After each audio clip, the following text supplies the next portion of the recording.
Kale, sing with me. Let the ancestors hear your voice. Aiyana whispered her words, weaving through the crackling campfire as she taught her son an old Navajo lullaby under Arizona's silver moon. The night was still, the desert air cool against their skin, until the ground trembled with the pounding of hooves. James Carver and his militia burst into the tent, their shadows stretching long and menacing. "This land's ours now. Get out!" Carver snarled, his eyes glinting with greed. Aiyana stood tall, shielding Kele. "It's Navajo land!" She shot back, her voice fierce. When Carver lunged, she shoved him hard, and he stumbled, scraping his knee on a rock. "You'll pay for that!" he roared, clutching his leg as if it were a mortal wound. "Assaulting a white man, and I'll take your boy as leverage." Aiyana's chest tightened, her gaze darting to Kele's wide, frightened eyes. She had seconds to decide. Run with her son into the dark, or surrender everything sacred. The wind howled across the Arizona desert in 1895, carrying whispers of the past that Aiyana clung to like a lifeline. At 28, she was a Navajo widow, her heart scarred from the day white settlers gunned down her husband, leaving her alone with their son Kele, just 8 years old. Each dawn, she trudged to James Carver's ranch, her hands calloused from labor, her spirit bruised by the sneers and insults she endured to keep Kele fed. Their home, a patch of earth beneath the endless sky, was holy, a place where she felt her husband's soul linger and where her ancestors' voices echoed in the sagebrush. But now the government, hungry for railroad tracks, wanted it gone. Defiance could mean death for her and Kele. Giving in would shatter her heritage and rip away the only safety her son knew. Aiyana's every breath was a battle between love and loss. Inside the tent, fear hung heavy in the air. A small lantern glowed weakly, throwing shaky shadows across the walls. Aiyana held Kele tight, her arms locked around his trembling little body. "Mama, why are they so angry?" Kele whispered, his voice small against the far-off shouts of Carver's men. Aiyana's mind raced back to her husband's death, a loud gunshot, his body falling lifeless in the dirt. She could still see his eyes begging her to keep their son safe. Her gaze darted around the tent, a worn blanket, a clay pot, a few baskets. Their whole world now. This land was sacred, his last gift to them, and she wouldn't let it fall to Carver. She took a shaky breath, her decision hardening inside her. "We have to go, Kele," she said firmly, hiding her panic. She touched her forehead to his, whispering a promise to her husband's spirit. "I'll keep him safe. I'll save our home." Aiyana worked fast, her hands quiet as a breeze. She grabbed dried meat and tough bread, wrapping them in a cloth and stuffing them into a pouch. From a jug, she poured water into a goatskin, the sound soft and steady. She picked up a small knife, her husband's, its handle smoothed by years of his grip, and tucked it into her belt. Kneeling down, she looked into Kele's wide eyes. "We have to be silent, like when we hide from the wind," she said, her voice gentle but urgent. Kele nodded, biting his lip to stay brave. Aiyana smiled, though her chest ached with fear. "You're my strong boy," she said, wiping a tear from his face. She slung the pouch over her shoulder, grabbed his hand, and led him to the tent's edge. The night waited outside, dark and unknown. The desert glowed under a bright moon shadow stretching long and thin. Aiyana squeezed Kele's hand, her sweaty palm clinging to his. They slipped from the tent, moving like ghosts over the sand. Every twig or leaf felt like a trap, ready to snap and betray them. In the distance, horses thundered, and Carver's men laughed cruelly, their voices closing in. Aiyana's heart slammed against her ribs, fear driving her forward. Kele stumbled, a tiny cry slipping out, and she yanked him behind a rough boulder. Lantern light flashed nearby, and she held her breath as the riders swept past. Their hoofbeats faded, leaving only silence. She looked at Kele, his eyes big with trust. "We're safe for now," she whispered, her voice shaking. They crept onward, swallowed by the desert night. Time dragged as they stumbled through the desert dust, coating their throats. Aiyana's legs ached, and Kele could barely walk. His feet dragging. The endless sand offered no clues, no hope. Then a shadow rose ahead. A tall man stepping from the dark. Aiyana tensed, shoving Kele behind her and gripping the knife. "Peace, sister," he said in Navajo, his voice warm yet rough. "I'm Taza. I've seen the militia. You need help." She studied him, fear battling trust, then nodded. Taza led them through twisting canyons and rocky paths. His steps sure, they reached a hidden cave tucked behind dry bushes. Inside he lit a small fire, its heat easing their shivers. "You're safe here," he said, his face kind in the firelight. Aiyana felt the knot in her chest loosen just a little. The cave was cool and still a shield from the wild night. Taza handed them jerky and water-simple food that filled their empty bellies. As they ate, he spoke of other Navajo chased from their homes by men like Carver, stories of loss that echoed her own. Aiyana listened, feeling less alone. Her pain shared among her people. Kele curled up on a blanket, his breathing slowing as sleep took him. Taza's voice dropped low.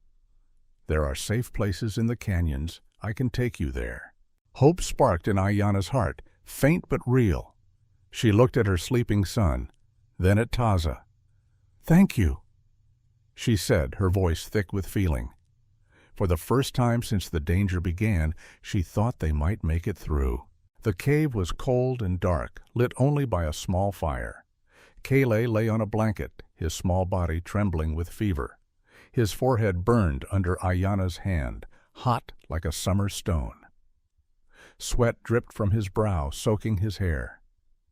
"Mama, I'm scared," he whispered, his voice tiny and shaking.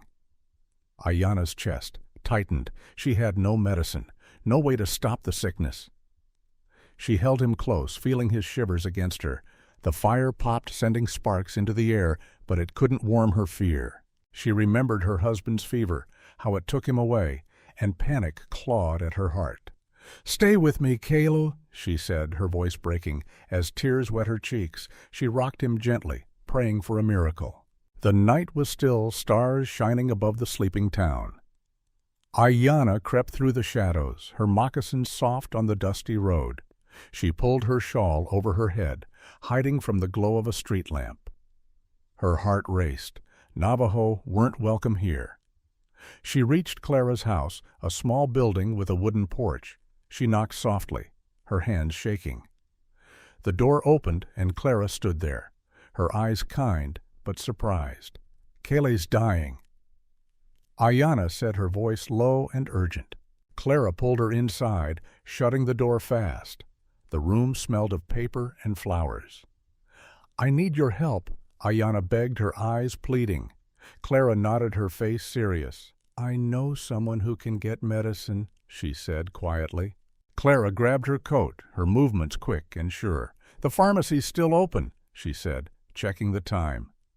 Aiyana stood by the window, her fingers twisting together. Clara picked up a basket and a lantern, her breath fast with nerves. She stepped outside, the cool wind brushing her face. At the pharmacy, she smiled at the old man behind the counter. "Medicine for a sick child," she said, keeping her voice calm. He gave her a bottle, and she hid it in her basket.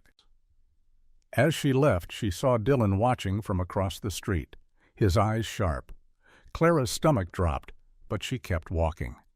Back home, she found Aiyana waiting. "Meet me tomorrow night at the well," she whispered, handing over the bottle. Aiyana's face lit up with hope. "You're saving him," she said, her voice thick. Dylan crossed his arms, staring as Clara disappeared into the night. He didn't trust her. Too soft, too sneaky. He chewed his tobacco, the bitter taste filling his mouth. "She's hiding something," he muttered, spitting into the dirt. He rode to Sheriff Malone's office, his horse's hooves loud on the road. Inside, Malone looked up, his fingers oily from his gun. "Clara's been at the pharmacy," Dylan growled, acting strange. Malone leaned back his chair. creaking. "Helping those Navajo, maybe," he asked, his voice hard. Dillon grinned, his teeth yellow. "Caught her red-handed." Malone stood, his badge glinting in the lamplight. "We'll follow her tomorrow," he said, his tone cold. "No one crosses us." Dillon nodded, eager for trouble. Clara's secret was in danger. The well sat alone in the dark, its shadow long under the moon. Aiyana hid behind it, her breath quick and shallow. She heard footsteps. Clara came, her coat flapping in the breeze. "Here," Clara said, pressing a pouch into Aiyana's hands. The medicine bottle clinked softly inside. Aiyana's eyes watered. "You're a blessing," she whispered, gripping Clara's hand.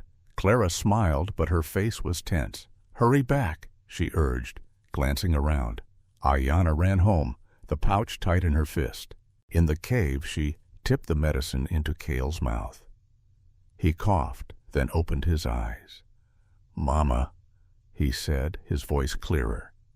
Aiyana laughed through her tears, stroking his face. His fever faded, and her heart lifted. "You're strong, my boy," she said, joy spilling over. The sheriff's office was a shadowy place, lit only by the faint glow of a flickering lantern. Clara stood tall in front of Sheriff Malone, her wrists bound tight with rough rope, her face drained of color. Malone leaned forward, his eyes narrowing as he growled, "You're helping those Navajo, aren't you?" His voice scratched like a rusty blade full of accusation. Clara's heart thumped wildly in her chest, but she lifted her chin and replied, "I'm a teacher, not a criminal," her tone firm, despite the fear creeping up her spine. Malone let out a cruel, barking laugh that bounced off the wooden walls, nodding to his deputy. Dillon, who smirked in the corner. Outside, Aiyana crouched in the cold night, hidden in the shadows near the door. She peeked through a crack, her breath catching as she saw Clara's brave stance. Guilt twisted in her gut like a knife. She whispered to herself, "This is my fault," her voice trembling as tears stung her eyes. Her fists clenched tight, nails biting into her skin as she fought the urge to rush in. Deep in the cave, Aiyana paced back and forth, her footsteps echoing off the stone walls. The fire crackled softly, casting light on Taza as he sat sharpening his knife, his face steady and calm. Aiyana stopped, her voice sharp with desperation. "We have to save Clara." Taza glanced up, his dark eyes meeting hers, and said, "It's risky," his words slow and thoughtful. Aiyana dropped to her knees beside him, her hands shaking as she pleaded, "She helped us. She doesn't deserve this." Taza's brow furrowed, his shoulders sagging under the weight of her words, and he muttered, "The militia camp's full of guards. We need a smart plan." Aiyana's mind spun, recalling tales of the camp's layout. Suddenly she said, "We'll sneak in at night, trick the guards somehow." Her voice grew bolder, and Taza nodded, his resolve hardening. "I'm with you," he said quietly, his loyalty shining through. Aiyana felt a spark of hope ignite in her chest as she vowed, "We'll get her out." The night was pitch black, the moon swallowed by thick clouds. Aiyana and Taza moved silently through the thorny brush, their breaths quick and shallow. Ahead, the militia camp glowed faintly with lantern light, like a beast watching them. Aiyana's grip tightened on her knife, its weight grounding her racing heart. They reached a rickety wagon and ducked behind it. Peering out at the tents, Taza whispered, "She's probably in that one," pointing to a guarded tent, his voice steady as stone. He picked up a rock and threw it hard. It clanged against a barrel, and the guard shouted, rushing toward the sound. Aiyana seized her chance, darting across the dirt, her steps silent as a shadow. She sliced through the tent's ropes with quick, fierce cuts, and Clara stumbled out, her eyes shining with disbelief. "You came," Clara breathed, her voice cracking with emotion. Aiyana grabbed her hand, pulling her into the darkness, and hissed, "We're not free yet," her pulse thundering in her ears. As they fled through the camp, Aiyana's eyes caught a glimpse of a table inside a tent littered with papers. She froze, curiosity tugging at her, and whispered, "Wait here," to Clara, who nodded nervously. Aiyana slipped inside, her hands trembling as she sifted through the mess. Her fingers brushed a letter with a fancy seal. Senator Hale's name stared back at her. She scanned it, her breath hitching as she read plans to spark fights and frame other tribes. "They're lying to steal our land," she gasped, her voice shaking with fury. The paper quivered in her grasp, the truth sinking in like a stone. Clara peeked in her face, ghostly pale, and urged, "We need to move." Aiyana folded the letter, tucking it close to her heart, and muttered, "This changes everything." Her tone hard as iron. They slipped away, the camp still buzzing with confusion, the letter now a burning secret in their hands. Safe in the cave. Aiyana unfolded the letter by the fire's glow, her hand steady. Despite the storm inside her, Taza and Clara crowded close, their faces tight with worry. She read aloud, her voice icy. Hale hired the militia to kill Navajo and blame other tribes. Clara's hand flew to her mouth, a choked gasp escaping as she whispered, "They're monsters." Taza's jaw clenched, his fists balling up as he growled, "They want us wiped out." The letter laid bare Hale's scheme to slaughter the Navajo and clear their land for a railroad. Aiyana's blood boiled, her eyes blazing as she declared, "We'll stop them." The firelight flickered, painting their faces with shadows of anger and determination. Clara nodded her fear, turning to resolve, while Taza's silence spoke of a brewing storm. Aiyana clutched the letter tight, vowing, "We'll expose him." Her words, a promise carved in stone. The fight for their survival had just begun. The night was dark and heavy, the wind carrying the bitter smell of dust and danger. Aiyana, Clara, and Taza raced through the jagged canyons, their feet pounding the dry earth. Their breaths came in quick, ragged gasps, fear driving them forward. Behind them, the militia's shouts rang out sharp and angry, closing in fast. Taza looked back, his eyes wide with alarm, his voice a harsh whisper, "They're gaining on us." Then out of nowhere a rope lashed around his ankle, snapping tight and pulling him down hard. He hit the ground with a groan, dirt smearing his face as he fought to break free. Aiyana turned, her heart slamming against her ribs, a scream caught in her throat. "Taza!" she cried, lunging toward him, but Clara grabbed her arm, yanking her back. "Run!" Taza shouted, his voice raw with desperation, his hands clawing at the rope. The militia's boots thundered closer, their shadows looming in the dark. Aiyana's eyes burned with tears, her chest tight with pain, but Clara dragged her away. As they fled, Taza's final yell echoed behind them, swallowed by the night, leaving Aiyana's soul shattered with guilt and loss. The cave was silent, its walls cold and unwelcoming as Aiyana and Clara stumbled inside. Aiyana's hands shook as she sank by the small fire, her mind trapped in the moment Taza was taken. Clara set Kale down gently, the boy's tiny body curled in sleep, his face calm despite the chaos. Aiyana clutched the letter, its edges worn, her voice breaking as she whispered, "He's gone because of me."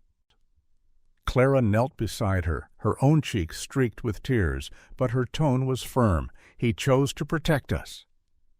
The fire flickered, casting long shadows as they unfolded the letter, its words glaring up at them like a challenge. Clara's eyes lit with an idea. "We can send this to someone, a journalist, to expose Hale." Aiyana stared at the flames, her grief twisting into anger, her fingers tightening on the paper. "They'll regret this," she said, her voice low and fierce, a promise born from her pain. The cave felt less empty. Then their shared resolve, a faint light in the dark. The desert stretched wide under a sky full of stars, sharp and cold. Aiyana stood at the cave's mouth, her hand resting on her knife, her eyes searching the shadows. A figure appeared, moving silently, a dark shape against the pale sand. She tensed her grip, tightening her breath, catching as he stepped into the moonlight, A hawk feather gleamed at his belt, catching her eye, and her heart skipped. "Who are you?" She snapped, her voice cutting through the stillness. The man raised his hands, his face shadowed by a hat, his words steady. "Someone who can help." He nodded toward a hidden path between the rocks, saying, "That way leads to safety." Aiyana's mind raced. Could she trust him?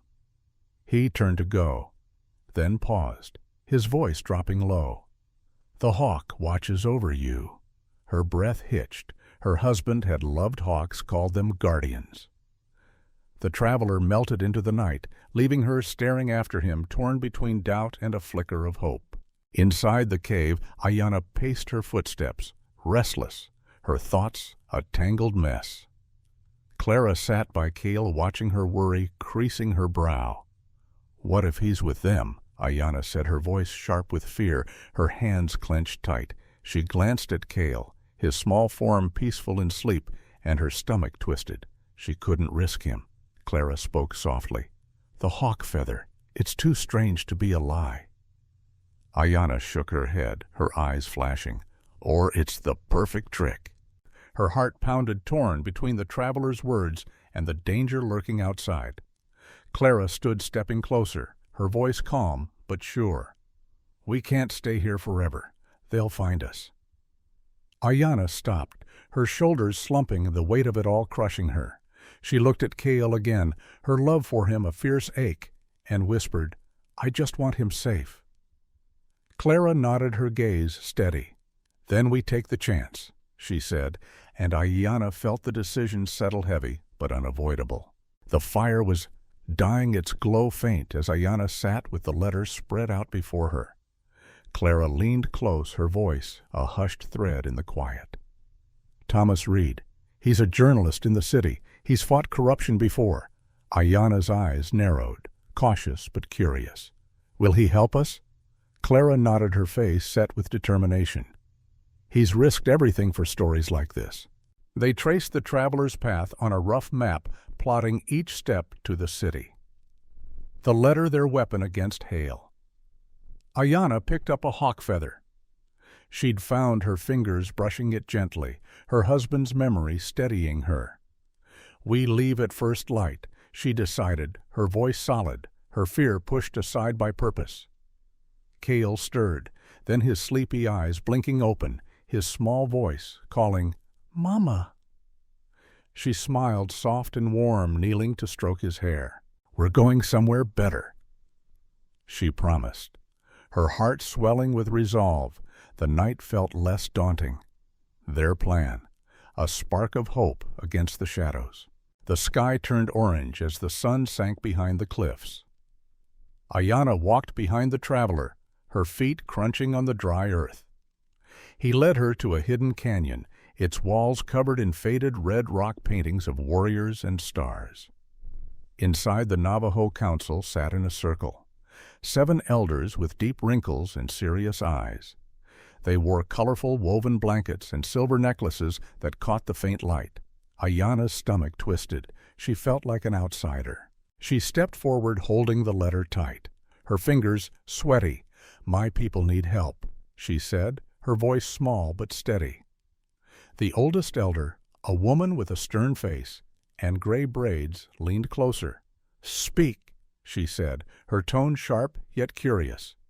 Aiyana told them everything: Hale's lies, the stolen land, the fear in her village. The elders whispered to each other, their faces hard to read. Finally, the woman nodded. "We'll send a messenger," she declared.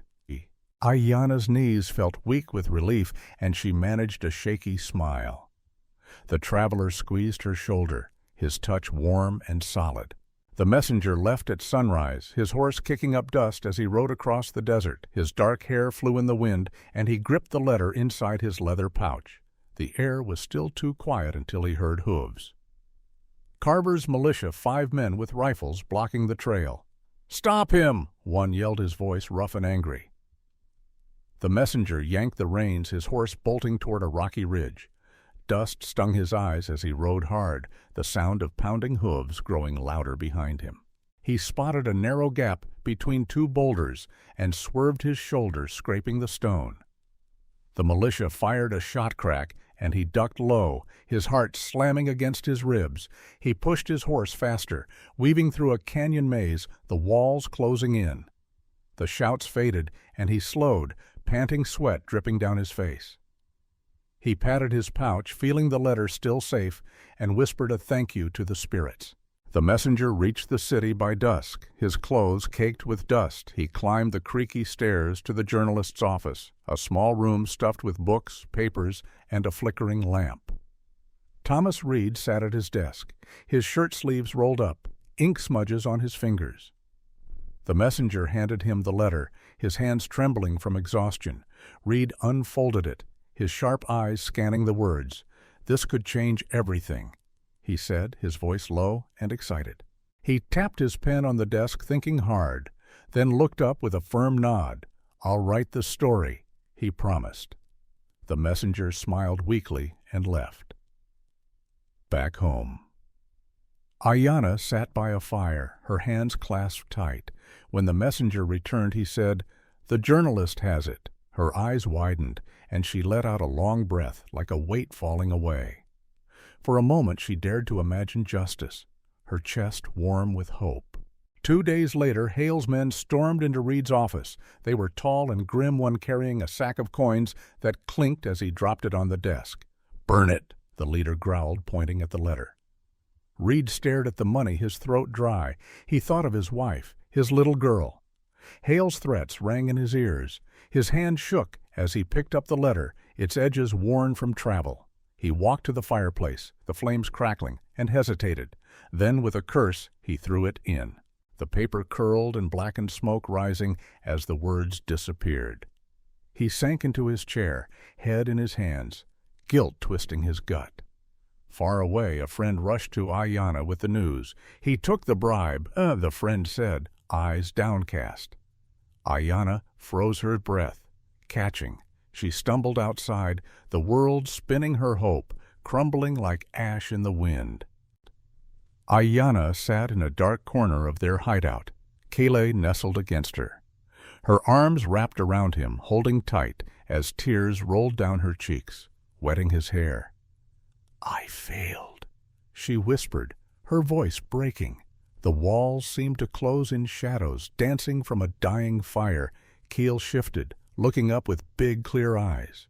"Mama, why are you sad?" he asked, his small hand brushing her face. She choked on a sob, her chest aching. "It's all gone, Kele. The letter, the truth, gone." He frowned, then sat up straight. "Papa said the ancestors never give up," he said, his voice soft but certain. Aiyana blinked her tears, pausing. She saw her husband's face in her mind, strong, unyielding. Kele hugged her, his warmth seeping into her. "Maybe they're still with us," she murmured. A tiny spark lighting in her heart, she kissed his forehead, her grip steadying, feeling broken but not alone. The hideout was quiet, lit only by a flickering lamp. Aiyana sat on the floor. Her knees pulled up, her face wet with tears. Clara sat next to her, her eyes kind but firm. "I've seen your Navajo people face tough days," she said softly. "One time a family lost their house in a storm. The wind tore it apart, but they stayed. They built it back with their own hands." Aiyana's head lifted a little, listening. Clara smiled. Another time a Navajo woman stood up to a trader who stole from her. She won her goods back. Aiyana's eyes widened, a spark lighting inside her. "Your people are tough, Aiyana. They keep going," Clara said, her voice warm. Aiyana thought of her father, how he never gave up. Her chest felt lighter, like a weight was lifting. Clara put a hand on her shoulder. "You're strong too. We can fight this." Aiyana wiped her eyes and nodded, feeling hope creep in. Night had fallen, and the camp was still. Aiyana peeked out from her tent, spotting the traveler near a crooked tree. His coat was dusty, his hat low over his face. He knelt quickly, slipping something under a flat stone, then disappeared into the dark. Aiyana's heart raced as she tiptoed over. She lifted the stone and found a crumpled paper. Unfolding it, she saw Hale's name in bold ink, signing a deal to pay for special tasks. Her hands shook as she read more tasks to clear the way. At the bottom, a scribbled note. I helped him once. Aiyana's breath stopped. The traveler had been Hale's man. She looked up, but the night was empty. The paper felt cold in her fingers, a secret that could change everything. Aiyana stood in the middle of the room, her fists clenched. The traveler's paper sat on a wooden crate, its words loud in her mind. We're going to the meeting, she said, her voice sharp like a blade. Clara crossed her arms, worried. They'll know it's you. It's not safe. Aiyana nodded, her eyes hard. I don't care. We have to show everyone what Hale did. Kele stepped forward, his little hands balled up. I'll go too. Mama? Aiyana's heart twisted, but she knelt and hugged him. We'll be brave together, she whispered, her throat tight. Clara sighed, running a hand through her hair. Okay, but we need a smart plan. Aiyana felt a rush, fear and fire mixing inside her. She pictured her family, her land, and knew she couldn't stop now. The three sat close, a map spread on the table under a dim candle. Clara pointed at the meeting hall, her finger tapping the paper. It's by the tracks, she said. Aiyana frowned, leaning in. How do we get inside? Clara traced a line. There's a side door for workers. We can use that. Kale bounced a little. I can watch for trouble. Aiyana's stomach dropped, but Kale's eyes begged. Please, Mama. Clara nodded. He can signal us from outside. Aiyana agreed, though her hands shook. They planned disguises, her with a scarf, Clara with a fake pen and pad. They stuffed a bag with the paper, a knife and some bread. Aiyana's voice was low. This is it. The room felt tight-heavy with risk and courage. The hall glowed with lights, voices buzzing outside. Aiyana pulled a shawl over her head, her old boots scuffing the dirt. Clara held a clipboard, looking busy. Kele hid nearby, peeking from a bush. They slipped to the side door where a guard chewed tobacco. Clara grinned. Press here for the story, she said, waving her clipboard. The guard shrugged, letting them pass. Aiyana's heart slammed against her ribs as she stepped in. The room was loud, men in suits, smoke curling up chairs, scraping. She slid into a corner, gripping the paper. Hale's voice roared from the front, bragging about money. Aiyana's blood boiled, her fingers sweaty, waiting for her chance. The meeting hall was alive with chatter, the air heavy with the smell of sweat and tobacco. Aiyana stood at the edge of the crowd, her hands damp with nerves, her heart racing like a wild horse. Up front, Hale spoke smoothly, his smile wide as he promised wealth for all. Aiyana's stomach twisted. She couldn't stay silent anymore. She pushed forward, her voice loud and clear. Hale's hiding the truth. The room went still, heads turning, eyes wide with shock. Haley's grin vanished, his jaw tightening. Aiyana took a shaky breath and recited the letter she'd memorized. You paid men to burn our homes to drive us out. Whispers spread like wildfire, faces paling. A woman dropped her fan, the clatter loud in the silence. Hale's cheeks turned red, his voice sharp. That's a lie. But Aiyana stood tall, her fear mixing with a fierce pride. She'd finally spoken out. The hall's tension hung thick when the doors swung open with a groan. A man stepped in, the traveler, his coat dusty, his face hard. Aiyana's breath caught. She hadn't expected him now. He strode to the center, his voice steady. I was Hale's man. I saw it all. The crowd buzzed, chairs creaking as people shifted. Hale's eyes widened, his hands twitching. The traveler pulled out crumpled papers, holding them up. These prove he planted every death, every theft. A man in the front snatched the papers, his gasp loud as he read. Aiyana's chest lifted, hope sparking inside her. Hale shouted, He's lying! But his voice cracked. The traveler's calm stare met Aiyana's, a tiny nod, saying, "I've got your back." The room tilted toward chaos, the truth sinking in. Hale's face twisted into a snarl, his voice booming. "This is nonsense. She's a troublemaker." He jabbed a finger at Aiyana. "Sheriff, arrest her now." Sheriff Malone frowned, his hand resting on his pistol, unsure. The crowd murmured, some nodding with Hale, others shaking their heads. Aiyana's knees weakened, her mind flashing to her little brother waiting outside. Malone stepped closer, his boots loud on the floor. "She's dangerous," Hale lied, his eyes wild. Aiyana's throat burned. Would they drag her away? A man yelled, "Let her speak!" But Hale's glare silenced him. The air grew tight, the crowd splitting, and Aiyana braced herself, her hands clenched, ready to fight if she had to. Then Clara surged forward, her face fierce, her arms out to block Malone. "Leave her alone!" she shouted, her voice cutting through the noise. Aiyana blinked, stunned, as Clara stood like a wall between her and the sheriff. "She's right about Hale," Clara cried, turning to the crowd. "You've seen the proof. Don't let him win." Malone paused, his eyes flickering with doubt. A few people cheered, fists raised while others stayed quiet. Hale growled, "Shut up, Clara," but she didn't flinch. Aiyana's heart swelled, tears pricking her eyes as Clara's strength held her up. She grabbed Clara's arm, whispering, "Thank you," her voice thick with emotion. The crowd's shouts grew justice hanging in the balance. Hanging. A sudden bang shattered the air. Dylan Hale's right-hand man fired his gun. Clara jerked, a red stain blooming on her chest, and fell hard. Aiyana screamed, dropping beside her, hands shaking as she held Clara's face. "No, stay with me," she begged, her voice breaking. Clara's eyes fluttered, blood bubbling on her lips as she gasped, "Keep going!"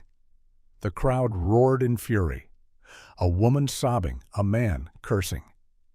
Dylan Hale froze his face, white hands trembling as his plan unraveled. Aiyana's tears soaked Clara's hair, her chest aching with loss. Clara's hand went limp, her breath stopping, and Aiyana wailed, rocking her friend's body. But through the pain, a fire grew. She'd make Hale pay no matter what. The hall buzzed with noise, heavy with the smell of sweat and fury. Clara's lifeless body lay sprawled on the floor, her blood pooling dark and red against the rough wood. A tall man with wild eyes thrust his finger at Hale, shouting, "Murderer!" his voice raw and trembling. The crowd erupted their yells, crashing like thunder, faces flushed with rage. A woman, her cheeks streaked with tears, screamed. She was innocent, her cry cutting through the chaos. Hale stumbled back, his hands shaking, sweat beading on his forehead as he yelled, "It's not true!" But his words drowned in the storm of anger. People surged forward, their boots stomping fists raised high. A boy, barely 10, snatched a stone and hurled it. The rock whistling past Hale's ear. Sheriff Malone pushed through, his face carved with stern lines, barking, "Stop it!" in a voice like iron, but the crowd's rage roared louder, unstoppable. Malone seized Hale's arm, dragging him through the sea of furious faces, the air thick with dust and hate. Hale's legs wobbled, his boots scraping the floor, his face pale as a ghost. "You can't do this," he screeched, his voice breaking into a desperate wail. Malone's grip tightened, his jaw clenched hard, and he snapped, "You're under arrest," each word sharp as a blade. The crowd pressed close, their eyes blazing. An old man spat at Hale's feet, his sneer dripping with disgust.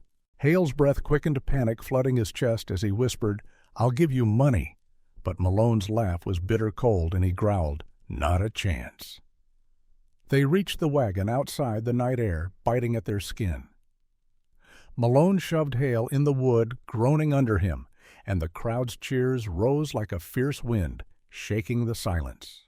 The militia camp lay still under a gray sky, tension humming through the air.